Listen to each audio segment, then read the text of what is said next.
2003 में एक south Korean film आई थी, मेमोरीज ऑफ मर्डर। कहानी साउथ कोरिया के एक छोटे से शहर में घटती है। साल 1986 से 1991 के बीच एक सीरियल किलर ने कई सारी महिलाओं की हत्या कर दी थी। कुछ के साथ दुष्कर्म होने की बात भी सामने आई। इस केस ने पूरे साउथ कोरिया को हिलाकर रख दिया था। पुलिस की नींद हवा हो गई। वो हर मुमकिन कोशिश करके भी किलर तक नहीं पहुंच पा रहे थे। कई लोगों को हिरासत में लिया गया, उन्हें टॉर्चर किया गया, लेकिन कोई सुराग हाथ नहीं लगा। इस केस पर बॉन्ग जून हो ने अपनी दूसरी फिल्म मेमोरीज ऑफ मर्डर बनाई। फिल्म के बनने तक हत्यारे का कोई पता नहीं चला था। यही वजह है कि फिल्म के सबसे आखिरी शॉट में डिटेक्टिव कैमरा में दिखता और स्क्रीन ब्लैक आउट कर दी जाती है। इस शॉट का ये मतलब बताया गया कि डिटेक्टिव सीधा ऑडियंस की आंखों में देख रहा है और मुमकिन है कि उसी ऑडियंस में वो सीरियल किलर भी हो। कहानी आगे बढ़कर पहुंचती है साल 2020 पर। नवंबर में खबर आती है कि सीरियल किलर की पहचान हो चुकी है। साल 1994 में अपने एक रिश्तेदार की हत्या के आरोप में वो आदमी जेल में था। उसने कोर्ट में कबूल किया कि उसने 10 और महिलाओं की हत्या की थी। हैरानी जताई कि पुलिस उस तक कभी पहुंच क्यों नहीं पाई, जबकि एक मौके पर पुलिस उससे पूछताछ कर रही थी और उसने अपने हाथ में एक विक्टिम की घड़ी पहनी हुई थी। साल 2020 में मेमोरीज ऑफ मर्डर का आर्क पूरा हो गया। वो साल बॉन्ग जून हो के लिए सिर्फ इसी वजह से यादगार नहीं था। कुछ महीने पहले 92वें ऑस्कर अवार्ड्स हुए थे। वहां बॉन्ग की फिल्म पैरासाइट ने तहलका मचा कर रख दिया। पूरी दुनिया का ध्यान खींचकर बता दिया कि सबटाइटल वाली बाधा को पार कीजिए, अच्छा सिनेमा आपका इंतजार कर रहा है। पैरासाइट वाले उस रात 6 ऑस्कर ट्रॉफी अपने घर लेकर गए। ये 2 साउथ कोरियन परिवारों की कहानी थी, लेकिन उसकी अपील यूनिवर्सल साबित हुई। 2 परिवारों के उन लोगों से आप अपरिचित हों, लेकिन उनके बीच का भेद हम रोजाना अपने आसपास देखते हैं। फिल्म में एक सीन है, उसे देखने के बाद आपके लिए मूसलाधार बारिश के मायने हमेशा के लिए बदल जाएंगे।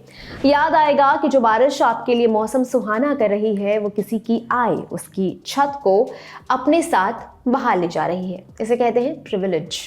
पैरासाइट एक ब्लैक कॉमेडी थी, यानी ऐसी कहानी जो किसी त्रासदी या दुख भरे विषय को हल्के मजाक के साथ लपेटकर पेश की गई हो। आप किसी पॉइंट पर हंसेंगे, फिर अगले क्षण आपको लगेगा कि क्या इस पर हंसना सही था। पैरासाइट ने ऑस्कर के अलावा दुनिया भर का हर बड़ा नामी फिल्म अवार्ड अपने नाम किया। अब पूरी दुनिया जानना चाहती थी कि बॉन्ग जून हो आगे क्या करिश्मा करने वाले हैं। ऐसे में उनकी एक नई फिल्म अनाउंस हुई। नाम था मिकी 17। कास्ट से कुछ एक्टर्स के नाम बाहर आए। एक छोटा सा टीजर रिलीज हुआ जहां रॉबर्ट पैटिंसन किसी मशीन में लेटे हुए दिखते हैं।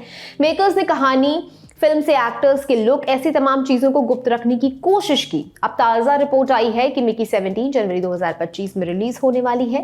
ये फिल्म क्या है, किस बारे में है और इसे लेकर हाइप का बनना क्यों सही है, अब इन पॉइंट्स पर बात करते हैं।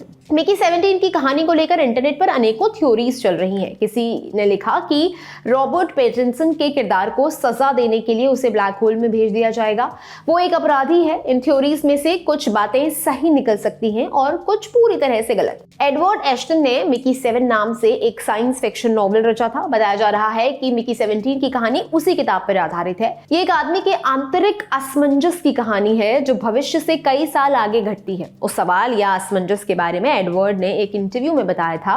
ये सवाल पहली बार साल 1755 में उठा था। अगर आप अपना दिमाग, अपनी शख्सियत, अपने बारे में हर एक चीज कॉपी कर पाते, चाहे वो आपका स्ट्रॉबेरी आइसक्रीम को लेकर प्रेम हो या इलेक्ट्रॉनिक डांस म्यूजिक से आपकी नफरत, ये सभी चीजें किसी दूसरे शरीर में कॉपी कर सकें, तो वो नया इंसान क्या कहलाएगा?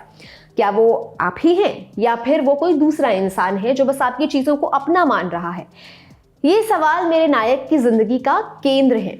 एडवर्ड बताते हैं कि मिकी 7 की घटनाएं आज से कुछ हजार साल पहले की कहानी दर्शाती हैं। निल्फहाइम नाम की एक जगह है, बर्फ से बनी दुनिया। वहां एक इंसान को मिशन पर भेजा जाता है। इंसान चाहते हैं कि वहां अपनी कॉलोनी बनाई जाए, यानी वहां पर मानव सभ्यता की शुरुआत की जा सके। मिकी नाम के शख्स को उस मिशन पर भेजा जाता है। वो एक एक्सपेंडेबल है। उसे हर मुमकिन खतरनाक काम करना है, फिर चाहे वो खुद के शरीर की धज्जियां उड़वाना ही क्यों ना हो। हर केस में उसका एक ही अंत है कि उसे मरना ही होगा। वो जिंदा नहीं रह सकता। जैसे ही वो मरेगा उसका क्लोन बनाया जाएगा जो पूरी तरह से उसके जैसा ही होगा। इसी क्रम में वो 6 बार मर चुका है, इसलिए नॉवल का टाइटल मिकी 7 है। मिकी से वादा किया गया था कि इस तरह से तुम अमर हो जाओगे। उसने बात मान भी ली। उसे बार बार मरने के बाद एहसास होता है कि उसने बहुत बड़ी गलती कर दी, किसी भी तरह इस मिशन से बाहर भी नहीं निकल सकता। वो आंतरिक मतभेद से जूझ रहा है, अपनी वास्तविक पहचान तक पहुंचने की कोशिश कर रहा है। ये नॉवल एक ब्लैक कॉमेडी है, वो जॉनर जिसमें बॉन्ग जून हो ने महारत हासिल कर रखी है। वो इस मटेरियल के साथ क्या कर रहे हैं, इसका जवाब तो साल 2025 में ही मिलेगा। साल 2005 में आई Harry Potter and the Goblet of Fire Robert Pattinson की पहली मेजर फिल्म थी। फिल्म में उन्होंने सेड्रिक डिग्री का रोल किया, जिसे अंत में वोल्डेमॉर्ट मार डालता है। हालांकि लंबे समय तक लोगों ने उन्हें हैरी पॉटर के लिए याद नहीं रखा, उनकी पहचान ट्विलाइट वाले लड़के के रूप में बनी। ये वो फिल्म सीरीज थी जिसे बहुत सारे लोगों ने बिना देखे ही क्रिंज घोषित कर दिया। फिल्म को बैश करना कूल हो गया, ठीक वैसे ही जैसे बिना टेलर स्विफ्ट के गाने सुने उन्हें ट्रोल करना हो गया है। खैर, रॉबर्ट का पुनर्जन्म हुआ, वो वही लड़के बनकर नहीं रहे जिसकी पहचान की शुरुआत और समापन सिर्फ उनके लुक्स तक सीमित रह जाए। बड़ी फिल्मों से इतर उन्होंने इंडिपेंडेंट सिनेमा पर ध्यान दिया। गुड टाइम, हाई लाइफ और द लाइट हाउस जैसी फिल्मों ने कमाल किया। उन फिल्मों की रिव्यूज में रॉबर्ट के काम को स्पेशल मेंशन मिला। उसके बाद उन्होंने क्रिस्टोफर नोलन की फिल्म टेनेट की। यहाँ से क्लियर हो गया कि रॉबर्ट भरोसेमंद एक्टर होने के साथ साथ बैंकेबल स्टार भी हैं। उनके काम के लिए उनकी फिल्में देखी जा सकती हैं, साथ ही उनके नाम से वो बिकेंगी भी। टेनेट पर काम करने के दौरान उन्होंने द बैटमैन के लिए भी ऑडिशन दिया। उनका बैटमैन अडेप्टेशन बीते कुछ समय में सबसे बेहतरीन ऑन स्क्रीन बैटमैन में से एक है। अब वो मिकी 17 को लीड करने जा रहे हैं। उनके अलावा फिल्म से हल्क बने मार्क रफेलो, टोनी कोलेट और स्टीवन ह्यून जैसे एक्टर्स के नाम भी जुड़े हैं। इस फिल्म को $150 मिलियन के भारी भरकम बजट पर बनाया जा रहा है, यानी भारतीय रुपए में ये हो जाता है तकरीबन 1243 करोड़। पहले मिकी 17 को 29 मार्च 2024 को रिलीज किया जाने का प्लान था, लेकिन हॉलीवुड में राइटर्स और एक्टर्स की स्ट्राइक के चलते फिल्म का काम अटक गया था। अब मेकर्स पूरी फिल्म के 31 जनवरी 2025 को सिनेमा घरों में रिलीज करने का प्लान कर रहे हैं। ये जानकारी आपके लिए जुटाई थी मेरे साथी यमन ने। आज के स्पॉटलाइट में इतना ही, दीजिए इजाजत, नमस्कार।